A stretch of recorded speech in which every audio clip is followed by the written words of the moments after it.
Ada satu pertanyaan yang tidak pernah benar-benar pergi dari sejarah manusia.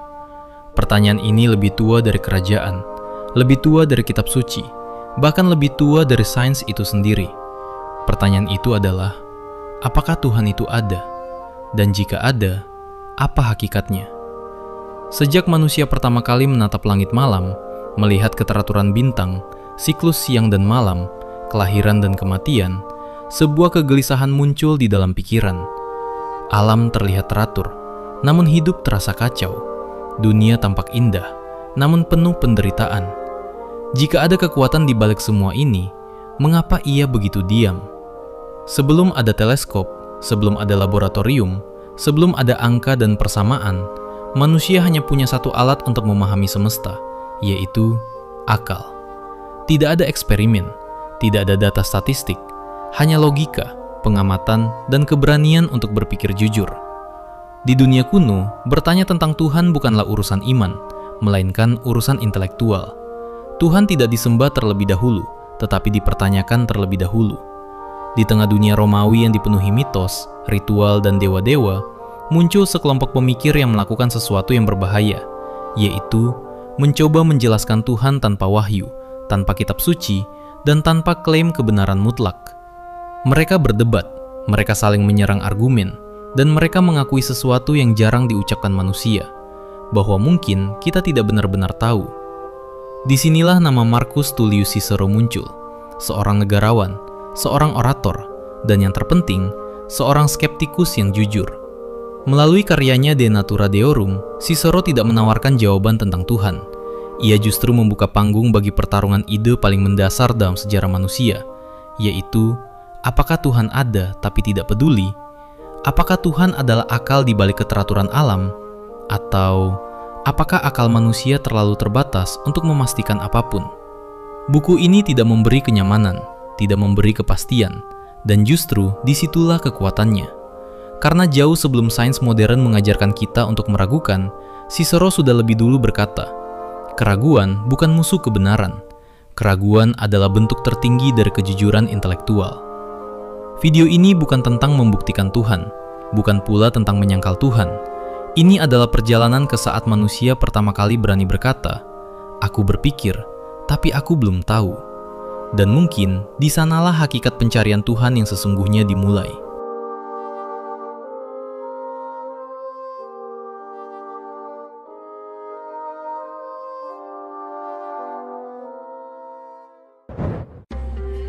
Ketika kita hidup di sebuah dunia tanpa teleskop yang mampu menembus galaksi, tanpa mikroskop yang membuka rahasia kehidupan, tanpa persamaan matematika yang menjelaskan gerak benda langit, dan di dunia tempat sains belum lahir.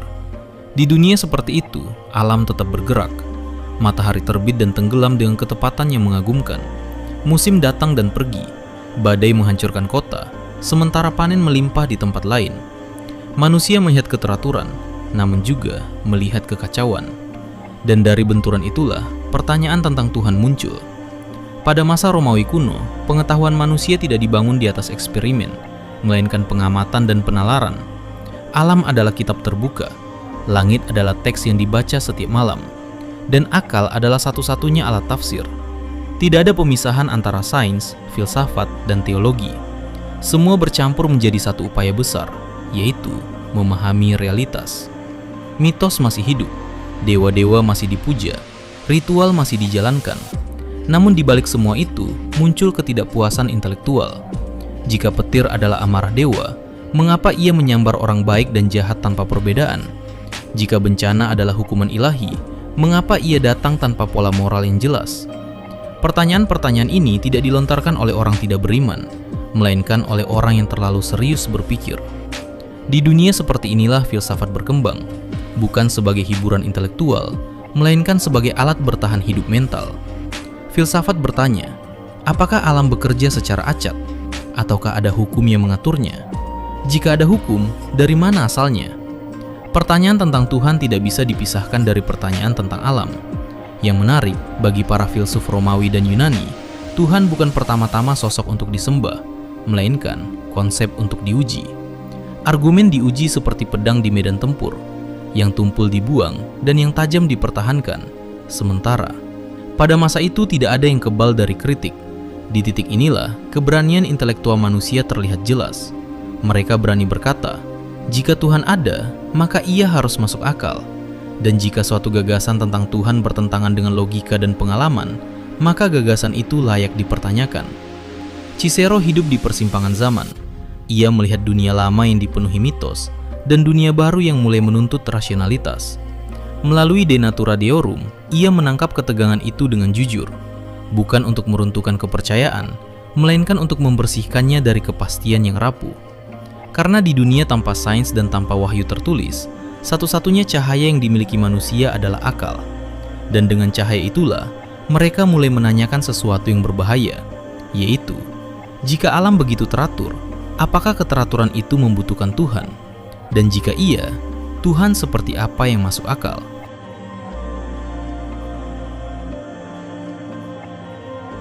Jika alam semesta berjalan dengan keteraturan yang mengagumkan, namun penderitaan tetap hadir tanpa pola moral yang jelas, maka sebuah pertanyaan tak terelakkan pun muncul. Bagaimana jika Tuhan memang ada, tetapi tidak ikut campur? Bagi sebagian pemikir kuno, ini bukan gagasan yang menghina Tuhan, melainkan justru ini cara untuk menyelamatkannya. Kaum Epikurean memulai dari satu asumsi sederhana, yaitu jika Tuhan itu sempurna, maka ia tidak kekurangan apapun. Dan jika ia tidak kekurangan apapun, mengapa ia harus sibuk mengurusi urusan manusia, mengawasi penderitaan, menghukum kesalahan, dan mengatur nasib individu demi individu? Semua itu terdengar terlalu manusiawi. Menurut Epikurean, alam semesta berjalan berdasarkan hukum alaminya sendiri. Atom bergerak, benda jatuh, makhluk hidup lahir dan mati. Bukan karena kehendak ilahi setiap detik, melainkan karena mekanisme alam yang konsisten. Tuhan, jika ada, berada dalam keadaan damai yang sempurna, tidak marah, tidak cemburu, dan tidak terlibat.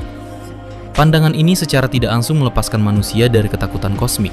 Petir bukan hukuman, bencana bukan pesan moral, penyakit bukan tanda murka Tuhan. Semua itu adalah bagian dari alam, dan alam tidak punya niat baik atau niat jahat. Bagi Epikurean, justru konsep Tuhan yang ikut campur adalah sumber penderitaan terbesar manusia. Karena dari situlah lahir ketakutan, takut dihukum, takut diawasi, dan takut salah. Padahal kata mereka, ketakutan adalah racun bagi kehidupan yang tenang. Namun di titik ini, pandangan Epikurean mulai terasa dingin. Jika Tuhan tidak peduli, lalu dari mana datangnya makna? Jika penderitaan tidak punya alasan moral, apakah hidup hanya rangkaian kebetulan? Jika tidak ada mata kosmik yang memperhatikan, apakah keadilan benar-benar ada? Pertanyaan-pertanyaan ini mengguncang banyak pemikir lain, karena meski pandangan Epikurean masuk akal secara logika, ia terasa hampa secara eksistensial. Manusia bukan hanya makhluk rasional, ia juga makhluk yang mencari arti. Disinilah pandangan lain muncul dengan nada yang sangat berbeda, dan ada sebuah gagasan yang berkata bahwa alam terlalu teratur untuk disebut kebetulan, bahwa keteraturan semesta bukan sekedar mekanisme buta, melainkan jejak dari sebuah akal kosmik. Dan jika akal itu ada, maka Tuhan tidak jauh. Ia hadir di setiap hukum alam.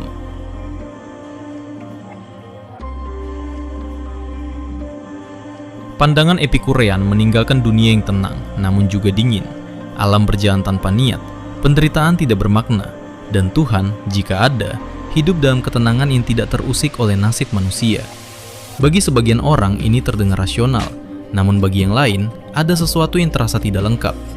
Karena semakin lama manusia mengamati alam, semakin sulit mengabaikan satu kenyataan sederhana, bahwa dunia ini teratur. Matahari terbit hampir tanpa pernah meleset, musim datang dengan ritme yang bisa diprediksi, benda jatuh ke tanah, dan api selalu membakar. Jika semua ini hanya kebetulan, mengapa keteraturan begitu konsisten? Disinilah cara berpikir Stoik mulai terbentuk.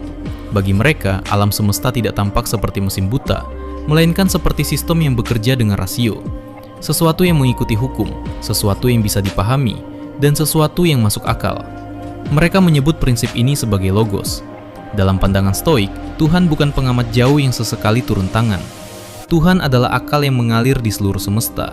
Ia hadir dalam hukum alam, dalam keteraturan sebab dan akibat, dan dalam struktur realitas itu sendiri. Alam tidak perlu diarahkan setiap saat, karena ia sudah bergerak sesuai dengan rasio yang menopangnya. Pandangan ini mengubah cara melihat penderitaan. Bagi Stoik, bencana bukan hukuman, Kematian bukan kesalahan kosmik. Semua adalah konsekuensi dari hukum alam yang berlaku tanpa pilih kasih. Dan kebijaksanaan manusia bukan terletak pada menghindari hukum itu, melainkan pada memahaminya. Namun keteraturan ini juga membawa pertanyaan baru. Jika Tuhan adalah hukum alam, lalu di mana ruang bagi kehendak bebas? Jika segala sesuatu bergerak sesuai logos, apakah pilihan manusia benar-benar miliknya? Stoik tidak menyangkal keterbatasan manusia, namun mereka menawarkan ketenangan. Kita mungkin tidak menguasai peristiwa, tetapi kita menguasai sikap kita terhadap peristiwa itu. Dengan demikian, Tuhan versi Stoik bukan sumber ketakutan, melainkan fondasi keteraturan. Bukan sosok yang menghukum, melainkan prinsip yang membuat dunia bisa dipahami. Namun justru di titik ini, perbedaan dengan Epikurean semakin jelas. Yang satu melihat alam sebagai sistem mandiri, yang satu lagi melihatnya sebagai ekspresi akal kosmik. Dua pandangan yang sama-sama rasional, namun membawa manusia ke makna hidup yang sangat berbeda. Dan dari benturan inilah, perdebatan tentang Tuhan menjadi semakin tajam.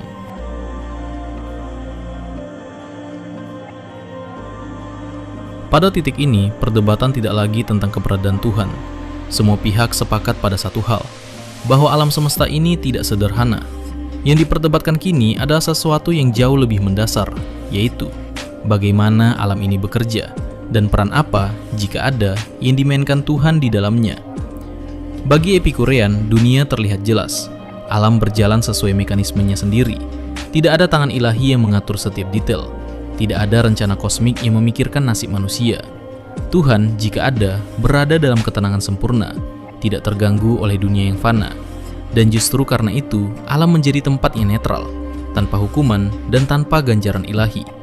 Stoik melihat dunia yang sama, namun membaca maknanya secara berbeda. Bagi mereka, keteraturan bukan sekedar fakta, melainkan petunjuk.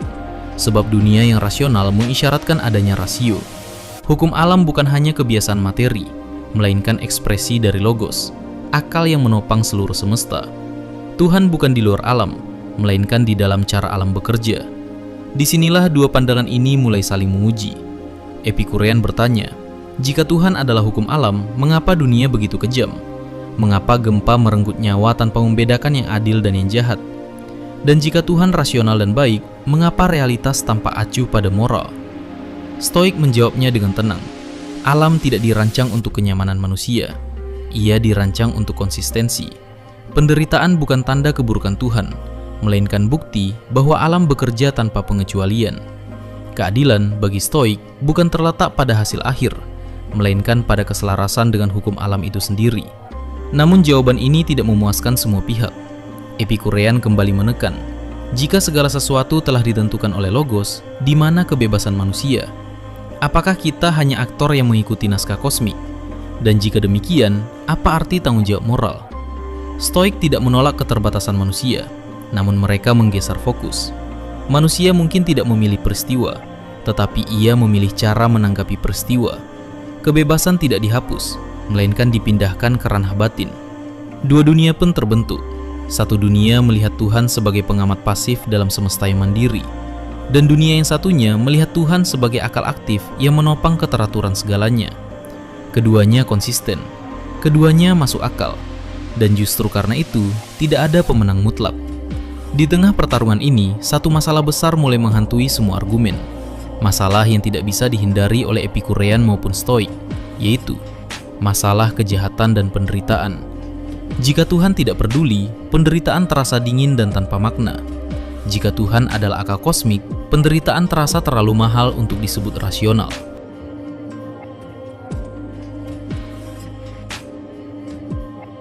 Tidak ada pertanyaan yang lebih mengganggu pikiran manusia daripada yang satu ini.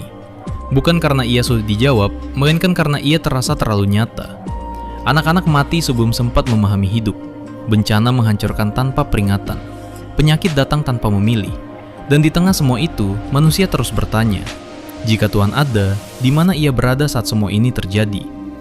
Bagi Epikurean, pertanyaan ini justru menguatkan posisi mereka. Jika Tuhan benar-benar baik dan maha kuasa, mengapa kejahatan tetap ada?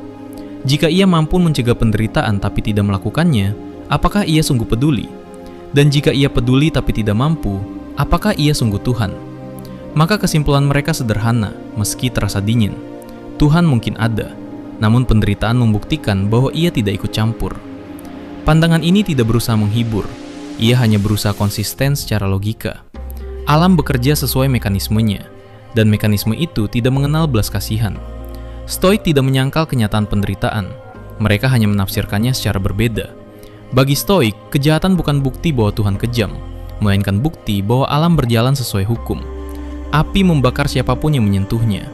Gravitasi menjatuhkan siapapun yang terpleset. Alam tidak berniat menyakiti, ia hanya tidak membuat pengecualian. Namun disinilah ketegangan mencapai puncaknya. Jika penderitaan hanyalah konsekuensi hukum alam, lalu mengapa manusia merasa tidak adil? Mengapa kita tersentak oleh ketidakadilan, jika dunia memang tidak dirancang untuk keadilan moral? Dari mana datangnya rasa seharusnya itu? Stoik menjawab bahwa rasa keadilan lahir dari akal manusia yang berusaha hidup selaras dengan logos. Namun jawaban ini pun menyisakan kegelisahan, karena akal manusia tidak pernah benar-benar kebal dari rasa sakit. Di titik ini, semua argumen mulai menunjukkan retaknya. Epikurean menawarkan kejujuran dingin, namun kehilangan makna. Stoik menawarkan makna rasional, namun terasa terlalu mahal bagi mereka yang menderita. Dan di antara dua posisi ini, muncul satu kesadaran yang tak terhindarkan. Mungkin masalahnya bukan pada Tuhan, melainkan pada keterbatasan cara manusia memahaminya. Disinilah Cicero akhirnya masuk sepenuhnya, bukan sebagai pembela salah satu kubu, melainkan sebagai pengingat akan sesuatu yang sering dilupakan, bahwa kepastian bisa menjadi ilusi yang berbahaya, bahwa akal manusia, betapapun tajamnya, tetap memiliki batas.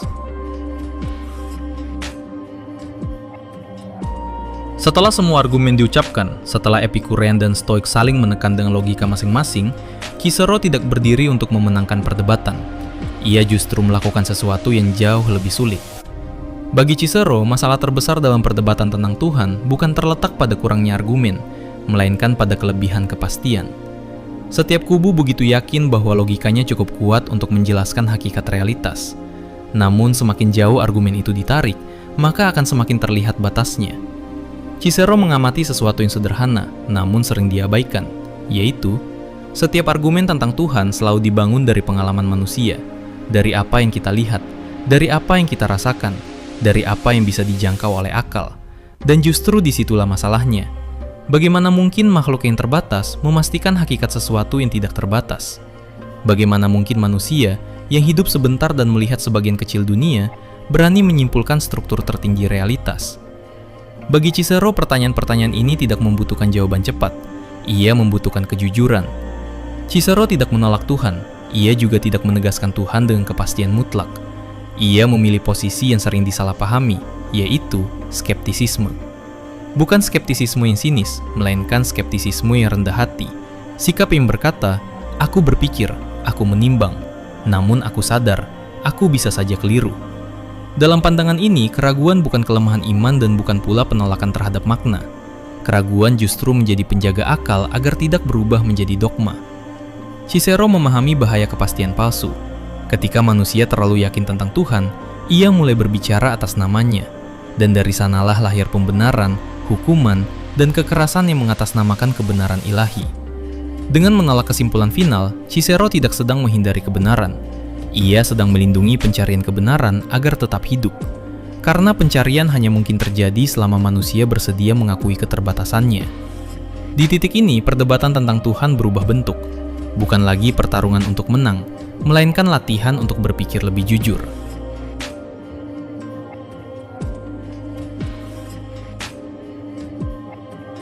Setelah semua argumen diuji, setelah kepastian dipreteli satu persatu, manusia dihadapkan pada sebuah kenyataan yang sunyi, bahwa akal itu kuat, namun tidak maha kuasa.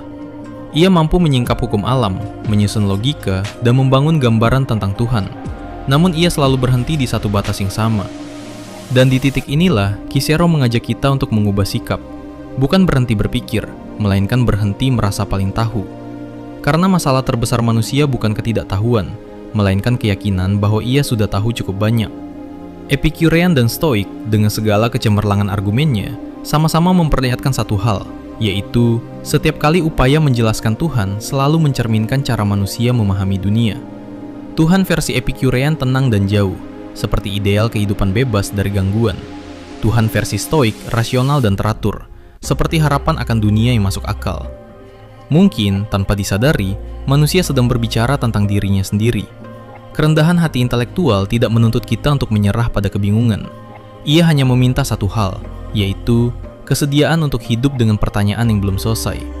Karena pertanyaan yang jujur seringkali lebih bermakna daripada jawaban yang dipaksakan.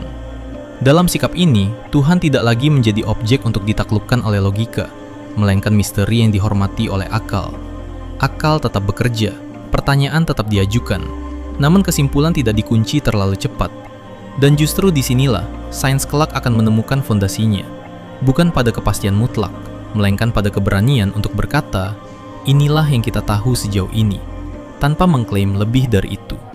Kerendahan hati seperti ini tidak melemahkan pencarian makna.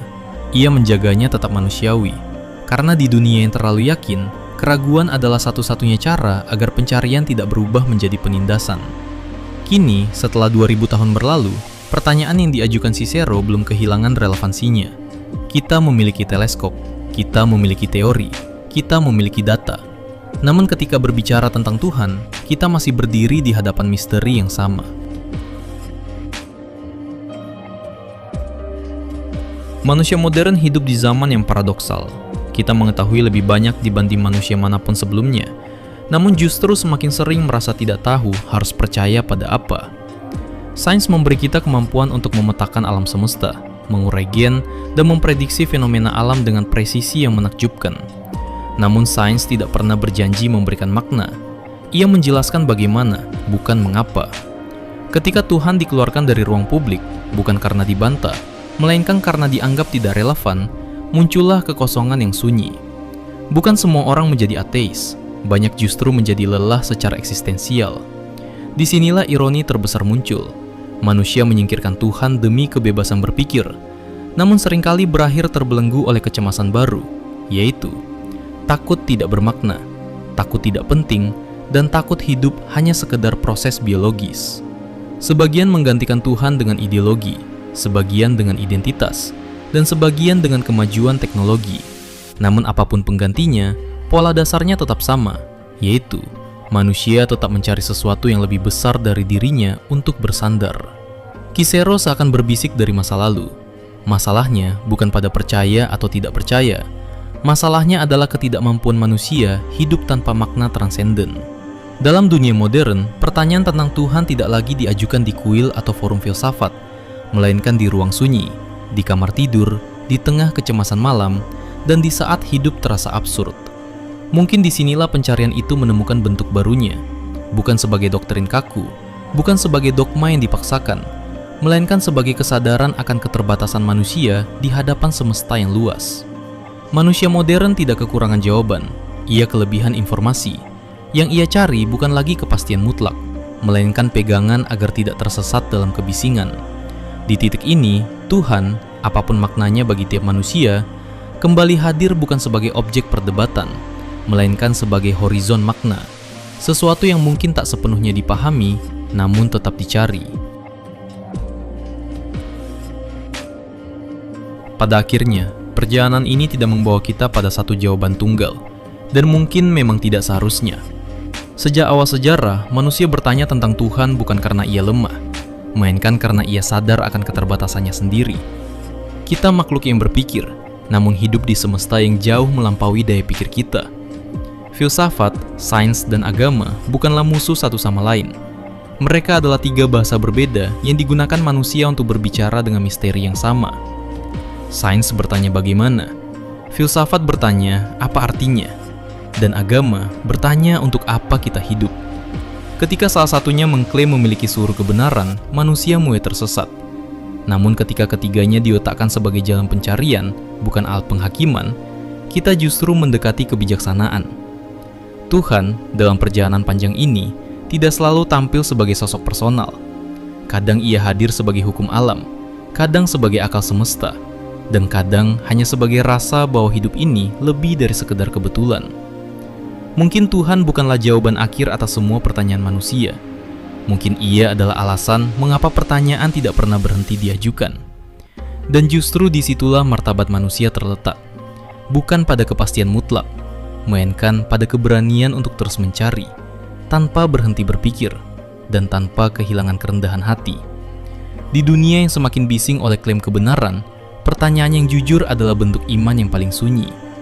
Maka ketika kita menatap langit malam, melihat bintang-bintang yang telah bersinar jauh sebelum kita lahir dan akan tetap ada setelah kita tiada, kita diingatkan akan satu hal sederhana, bahwa manusia kecil, namun pencariannya agung. Dan selama manusia masih bertanya tentang Tuhan, tentang makna, dan tentang keberadaan, selama itu pula kita belum benar-benar tersesat.